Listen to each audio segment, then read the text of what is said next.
청주 국민연금은 주총 전날인 24일 수탁자위원회를 열어 반대표를 던질지 결정할 예정입니다. MBC 뉴스 김세로입니다.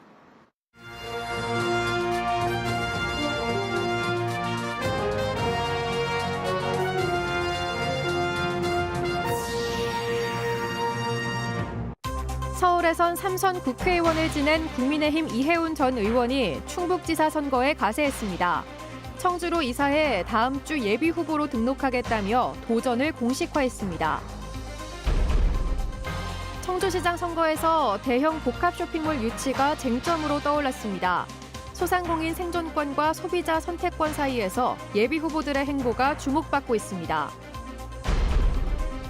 지역사회 여론 압력을 받아온 건대 충주병원이 사실상 15년 만에 투자 계획을 밝혔습니다. 필수 의료 확충 계획은 빠져있다는 지적도 나오고 있습니다.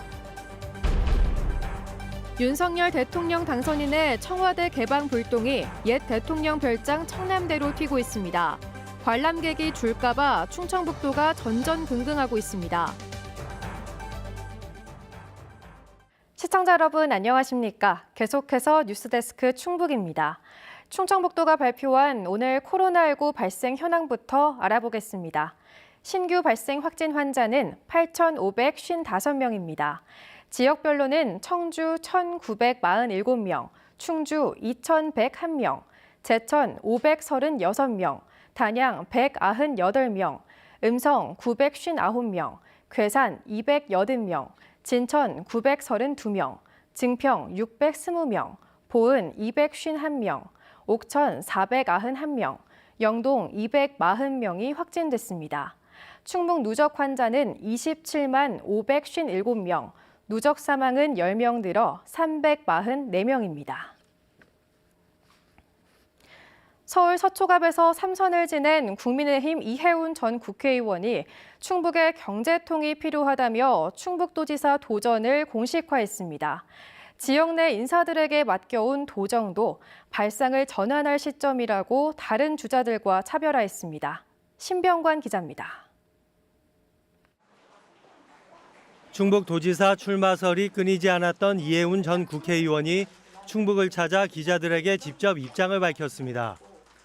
이번 주말 청주로 이사한 뒤 빠르면 다음 주 예비 후보로 등록하겠다고 사실상 출마를 선언했습니다. 중앙과 지방정부를 모두 민주당이 장악한 상황에서도 충북은 경제 4%를 달성하지 못했다며 윤석열 대통령 당선인을 도운 경제통이 충북에 필요한 시점이라고 출마 배경을 설명했습니다. 오랜 기간을 지역 내 인사들에게 맡겨온 데 대해서도 발상의 전환이 필요하다고 덧붙였습니다. 항상 그 속에 속해 있다 보면 밖에서 보는 발전 전략 그리고 밖에서 보는 노하우 이런 것들을 좀 놓칠 수 있는 그런 맹점이 있지 않을까 생각을 하고 지역 연결고리가 약하지 않느냐는 지적에 대해서는 아버지의 고향인 제천에서 취학 전 어린 시절을 보냈고 의정 활동을 하면서도 충북 예산을 먼저 챙겼다고 설명했습니다. 현재 국민의힘에서 박경국 전 안전행정부 차관과 오재세 전 국회의원이 예비 후보로 등록을 마쳤고 이종배 국회의원, 경대수 전 국회의원, 윤곽근 전 충북도당위원장도 후보군으로 거론되고 있습니다. 민주당에서는 노영민 전 대통령 비서실장이 다음 주 등판을 예고한 가운데 고 노무현 대통령 사위인 곽상원 변호사가 출마를 고민하는 것으로 알려졌습니다. 대부분 충북에서 정치나 공직 생활을 하며 쌓아온 기반을 강점의 하나로 내세우고 있습니다. 당대 당을 넘어 지역 기반과 기여도를 둘러싼 온도차, 그리고 고인물 논란까지 충북지사 후보군이 불어나며 대결 구도도 복잡해지고 있습니다. MBC 뉴스 신병관입니다. 대놓고 대형 복합 쇼핑몰을 유치하겠다는 지난주 한 예비 후보의 공약이 6월 청주시장 선거의 핵심 쟁점으로 떠오르는 양상입니다. 온라인을 중심으로 높은 관심과 지지 여론이 일자 다급해진 소상공인들이 다시 거리로 나왔습니다. 다른 청주시장 예비 후보들도 찬반이 팽팽한 대형 쇼핑몰 입점 이슈에 대해 더는 두루뭉술 답변을 피해가기 어렵게 됐습니다. 심충만 기자입니다. 청주권 골목 상권에 생계를 건 자영업자 단체연합이 다시 모였습니다. 불과 2달 전 대형 유통 쇼핑 매장 입점을 반대하던 바로 그 자리입니다. 성남 민심을 알았느냐? 복합 쇼핑몰 불러라! 불러라!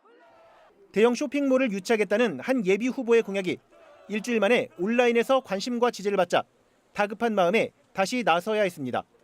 물론 소비자는 다양한 선택을 할 권리가 있다. 하지만 소비자의 권리를 위해 지역 상권의 괴멸적 타격을 주는 행위는 과연 온당한가? 자영업자들의 거듭된 반대 행동을 비롯해 대형 유통 쇼핑몰 입점을 청주권 화두로 끌어올린 건 대놓고 유치하겠다는 지난주 최진현 청주시장 예비 후보의 공약입니다. 다수가 원하지만 누구 하나 나서서 얘기하지 않은 걸 이번 선거에 화두로 던졌습니다. 논란의 소지가 있는 공약들조차 과감히 발표해서 좀 이슈화시키는 전략으로 가겠습니다. 그 정말 정책 선거, 아름다운 선거 말로만 할 게 아니라 정말. 덩달아 다른 예비 후보들도 더는 두루뭉술 답을 피해가기 어렵게 됐습니다. 도시 외곽 지역에 그런 쇼핑몰 입점을 통해서 오히려 그 기존의 상권과 상생할 수 있는 시장이라든지 골목상권과 충분히 협의를 해서 상생 발전을 먼저 마련하는 것이 우선이라고. 대형 쇼핑몰은 청주시 정도의 좀 규모면은 필요한 부분이 분명히 있다 이렇게 생각을 합니다. 자영업자 기자회견 직후 출마 선언에 나선 최현우 예비 후보는 원칙적인 반대입니다. 근본은 부정적입니다. 지역의 상권은 지역 상권대로 보호돼야 된다고 생각합니다. 한편 국내외 굴지의 유통사들이 청주 첫 창고형 유통매장 부지로 관심을 보인 주중동 밀레니엄 타운 상업용지는 이르면 다음 달 분양에 들어갈 예정입니다. MBC 뉴스 심충만입니다. 우건도 전 시장이 충주시장 선거 재도전을 선언했습니다. 민주당 소속 우건도 전 시장은 기자회견을 열고 4년 전 시민의 기대에 보답하지 못했다며 모두가 행복한 충주를 만들겠다고 출마의 변을 밝혔습니다. 또 지난 8년 행정은 무능과 불통이었다며 조기령 현 시장을 직접 겨냥했습니다. 우 전 시장은 제5회 지방선거에서 김오복 시장을 누르고 당선됐으나 허위사실 공표로 유죄 판결을 받아 중도 하차했고 피선거권 회복 후 제7회 지방선거에서 조기령 현 시장의 1.34%포인트 차이로 패했습니다. 군수 출마 선언도 잇따랐습니다. 국민의힘 이기동 전 도의원은 기자회견을 통해 음성군을 농공, 교육, 복지, 교통 등 모든 분야에서 경쟁 자치단체를 뛰어넘어 전국 시군을 선도하는 지역으로 만들겠다며 군수 출마를 선언했습니다. 단양에서는 국민의힘 소속 김광표 군의원이 차별화된 행정, 젊은 행정을 펼쳐 단양군의 변화와 발전을 이뤄내고 아이를 키우기 좋은 낙원으로 만들겠다며 같은 당 소속 류한우 현 군수에게 도전장을 냈습니다. 현 군수의 3선 연임 제안으로 무주공산인 증평에서는 국민의힘 소속으로 군수 선거에 도전하는 엄대섭 증평 새마을금고 이사장이 지역경제 활성화를 위해 산업시설을 확충하고 기업체를 유치하겠다며 출마를 선언했습니다. 윤석열 대통령 당선인이 청와대를 완전히 개방하겠다고 선언하면서 남쪽의 청와대, 청남대로 불똥이 튀고 있습니다. 대통령이라는 소재가 겹치다 보니 관람객을 대거 뺏길 수 있다는 우려 때문인데 이시종 충북지사가 나서 대책 마련을 지시했습니다. 정재영 기자입니다. 윤석열 당선인은 청와대가 제왕적 권력의 상징이라며 국민에게 온전히 개방하겠다고 선언했습니다. 시점은 대통령 임기가 시작되는 5월 10일 0시로 못 박았습니다. 건물은 물론 정원 등이 포함된 완전 개방을 약속했습니다. 준비 과정에서 시점은 달라질 수 있지만 임기 중 개방은 기정사실로 여겨집니다. 본관, 영빈관을 비롯하여 최고의 정원이라 불리는 녹지원과 상춘제를 모두 국민들의 품으로 돌려드리겠습니다. 19년 먼저 개방돼 국내 유일의 대통령 테마파크를 강조해온 청남대는 예상치 못한 변수를 만났습니다. 코로나19로 급감한 관광 수요 회복을 위해 당장 다음 달부터 임시정부 기념관 개관과 영춘제 등 행사를 여럿 앞두고 있는데 진짜 청와대의 개방 소식이 날아든 겁니다. 5달 전에는 고속도로 나들목 이름까지 문이 청남대로 바꿨습니다.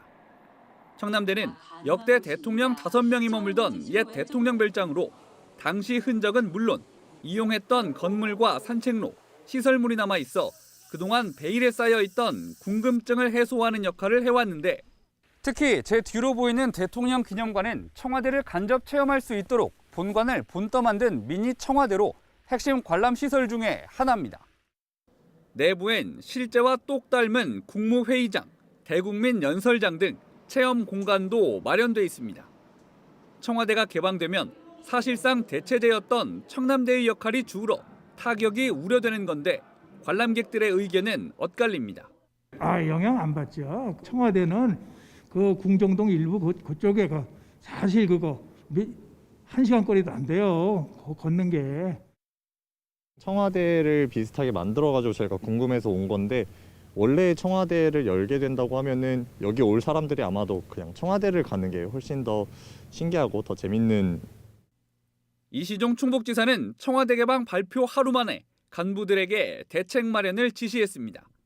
준비를 잘 못하면 손해를 볼 수 있다며 청남대가 국민 관심에서 벗어나지 않고 공존할 수 있는 묘안을 강구하라고 주문했습니다. 일단 청남대는 대청호를 낀 자연환경과 임시정부 관련 시설 등 청와대와의 차별성을 부각할 계획입니다. 영화나 광고 촬영 장소로 각광받는 것도 강점. 개방과 관련한 세부 계획 공개 시점에 맞춰 차별화 전략을 위한 연구 용역도 검토하고 있습니다. 청와대에 개방팀 조직이 생기면 우리 청남대에서도 그쪽과 접촉을 해서 서로 공존할 수 있는 그런 부분들을 모색하고. 누적 관람객 1,300만 시대를 연 청남대가 청와대 개방이란 변수를 만나면서 19년 만에 변화의 기로에 서게 됐습니다. MBC 뉴스 정지영입니다. 지역사회와 노조로부터 투자 압박을 받아온 건국대 법인이 충주병원 설립 이후 사실상 첫 장비 투자 계획을 발표했습니다. 15년 만의 투자로 향후 장기적인 비전도 발표하겠다고도 했는데 사실상 투자를 이끈 지역 구성원들과 구체적인 계획을 미리 교감하진 않았습니다. 허재희 기자가 보도합니다. 이른 아침 건국대 충주병원 직원과 지역사회 시민들이 함께 모였습니다. 대학병원이 지역 중증 응급 거점 병원으로 제 역할을 못한다며 몇 주째 피켓 시위를 벌이고 있습니다. 의대가 서울로 이전하고 서울병원에만 투자가 집중되는 사이 500병상에서 200병상까지 줄어드는 위기에 몰렸다는 게 노조의 설명. 실제로 병원은 10수년간 수행해오던 특수검진과 보건대행 역할을 포기해 교대 근무와 화학물질 등 위험에 노출된 지역 노동자들이 원정진료를 다니게 됐고 심혈관 의료진들의 잇따른 사직으로 응급 환자들의 목숨도 위태로워지며 지역사회 여론은 악화됐습니다. 지난해부터 연일 이어진 투자 요구에 수년간 침묵하던 의회와 정치권은 물론 지역과 충북도민회 등 전국 단위 출향 시민사회단체까지 의대 정원 인가 반납 운동을 예고하는 등 움직이기 시작했습니다. 본격적으로 우리가 의과대학 폐지 운동을 50만 명 충북도민회 회원 서명 받아가지고 폐지 운동을 하겠다고. 결국 충주병원이 100억 원대를 투자하겠다는 보도자료를 발표했습니다. 지난 2007년 병원 증축 이후 대학 법인으로부터 받는 사실상 첫 투자로 심혈관, 뇌혈관 장비를 확충하고 내시경 센터를 확장해 좀 더 나은 서비스를 제공하겠다는 겁니다. 또 서울병원 의료진의 주 1회 파견 진료, 초빙 교수 인센티브 제공 등을 약속했습니다. 그러면서 현재의 위기는 지방의 의료 인력 확보 어려움과 환자들의 수도권 유출, 경영 컨설팅에 따른 노조 반발에 있다고 덧붙였습니다.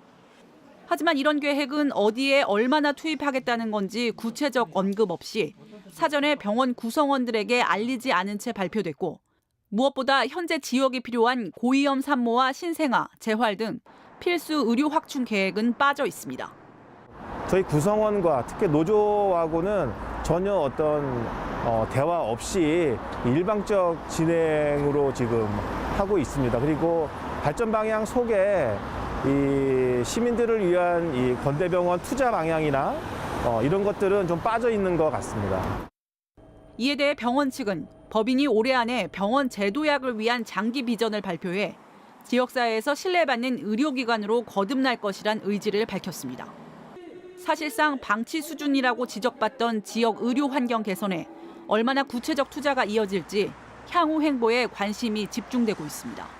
MBC 뉴스 허지입니다. 자리를 비운 채 컴퓨터를 조작해 사무실에 있는 것처럼 위장 근무한 보건지소 공중보건의 4명이 덜미를 잡혔습니다. 10달에 걸쳐 근무지 이탈을 반복한 걸로 추정되는데 휴가 일수가 깎이는 경고 처분만 받았습니다. 김은초 기자입니다. 지난 1월 한 보건지소에 불시 점검을 나선 보은군 감찰반. 아무도 없는 공중보건의사의 컴퓨터에서 자동으로 퇴근 등록이 이뤄지는 걸 목격했습니다. 원래대로라면 본인이 사무실 컴퓨터에서 해야 하는데 외부에서 불법 경로로 접속해 원격으로 조작한 겁니다. 자리에는 사람이 없고 어디선가는 한 건데 원격 제어 프로그램이 설치가 되어 있는 걸 확인을 했고 외부망을 통해서 저희 내부망 행정망을 들어와서 결제 상진을 한 거를 인지를 한 거죠. 적발된 공중보건의는 행정기관에서는 금지된 컴퓨터 원격 조작 프로그램을 쓰려고 가상사설망까지 활용한 걸로 드러났습니다. 조사 결과 10달에 걸쳐 이런 식으로 근무지 이탈을 반복한 걸로 추정됩니다. 행정 시스템에는 보안 프로그램이 설치돼 있는데도 사설 소프트웨어에 허술하게 뚫렸습니다. IP 우회 그 프로그램을 이제 어떻게 알아가지고 US 사이트 차단 시스템이 다 있어가지고 이용 자체가 안 되는 건데 시스템 자체가 좀 이제 업데이트가 좀 덜 된다든지 해가지고 빈틈이 좀 생긴 거죠. 예. 보은군이 전 직원 컴퓨터 800여 대를 전수조사한 결과 금지된 원격 제어 프로그램을 사용한 공중보건의 3명이 추가로 적발됐습니다. 이들은 프로그램을 불법으로 사용한 사실을 인정하면서도 외부 의료기관에서는 흔한 일이라며 잘못된 걸 몰랐다고 진술한 걸로 알려졌습니다. 현행법상 공보위가 허가 없이 8일 이상 자리를 비우면 일반 병이나 대체복무요원으로 근무해야 하는데 이들은 근무지 이탈에 대한 뚜렷한 증거가 없다는 이유로 휴가 일수만 깎이는 경고 처분만 받았습니다. 증빙할 수 있는 뭔가가 있어야지 처벌이 가능한데 물증을 확보를 못하면은 사실상 이게 좀 어렵죠, 이제 처벌하기. 보은군은 불법 경로로 내부 행정망에 접속한 이들을 정보통신망법 위반 혐의로 경찰에 고발하고 추가 위법 행위가 있었는지 조사하고 있습니다. MBC 뉴스 김은초입니다. 한국과학기술원 카이스트가 청주 오송의 바이오 메디컬 캠퍼스를 추진합니다. 카이스트는 오늘 충청북도 청주시와 업무 협약을 하고 바이오 메디컬 분야를 특화한 대학, 대학원, 병원, 연구소, 창업시설 등이 집적된 오송 캠퍼스를 오송 제3생명과학 국가산업단지 내 110만 제곱미터에 조성하는 계획을 추진하기로 했습니다. 조성 방식은 충청북도와 청주시가 한국토지주택공사로부터 사업 예정지를 매입해 카이스트에 무상 양여하고 건축비는 국비를 확보하거나 복합 개발 등을 통해 마련하는 방식입니다. 카이스트와 충청북도, 청주시는 신속한 추진을 위해 윤석열 대통령 당선인의 충북 공약과 연계해 국정과제 반영을 추진할 계획입니다. 충북 수능 성적 하락 논란과 관련해 충북 교원단체 총연합회가 도교육청의 대책을 촉구하고 나섰습니다. 충북교총은 보도 자료를 통해 최근 언론 보도에서 드러난 충북의 수능 성적 하락으로 학부모를 비롯한 여러 방면에서 학력 저하를 비판하고 우려하는 목소리가 나오고 있다며 원인 분석과 함께 학력 신장 대책을 마련하라고 도교육청에 요구했습니다. 또 새 정부에서 정시가 대폭 확대될 것으로 예상되는 상황에서 도교육청의 대책을 즉시 공개하고 학력 향상을 최우선 과제로 선정해 추진하라고 촉구했습니다. LH 사태로 촉발된 부동산 투기 사건을 수사해온 충북경찰청이 지난해 3월부터 11월까지 61명을 수사해 이 중 43명을 검찰에 송치했다고 밝혔습니다. 신분별로는 충북도의원 1명, 시의원 2명, 지방공무원과 공공기관 직원 각 1명, 나머지는 일반인 38명입니다. 주요 사례로는 충북개발공사 직원과 기초의원 등 7명이 미공개 정보를 이용해 청주 넥스트폴리스 산단 내에 땅을 산 혐의로 적발됐습니다. 유형별로는 불법 차명 거래가 16건으로 가장 많았고 개발 가능성 없는 토지를 판매한 기획 부동산이 9명, 불법 용도 변경 8명, 농지 투기 6명, 내부 정보 불법 이용과 불법 중개가 각 2명이었습니다. 기간제 교사가 중학생들에게 성적 수치심을 주는 발언으로 해임됐습니다. 충청북도 교육청은 옥천의 한 중학교 기간제 교사가 지난 14일부터 이틀 동안 일부 학생들에게 새 양말을 선물하면서 신고 있던 양말을 요구하는 등 성적 수치심을 줘 즉시 계약 해지하고 경찰에 수사 의뢰했다고 밝혔습니다. 해당 교사는 또 SNS를 통해 해당 학생들에게 차를 사준다며 찻집에서 따로 만날 것도 요구한 것으로 전해졌습니다. 제천의 한 주택 철거 현장에서 떨어진 60대 노동자가 엿새 만에 숨졌습니다. 제천경찰서와 고용노동부 충주지청은 지난 15일 오후 장락동의 한 철거 현장에서 성면 제거 작업을 하던 62살 노동자가 4.8m 높이에서 떨어져 병원 치료를 받던 중 엿새 만에 숨졌다고 밝혔습니다. 충북 소식 마칩니다. 시청해주신 여러분 고맙습니다.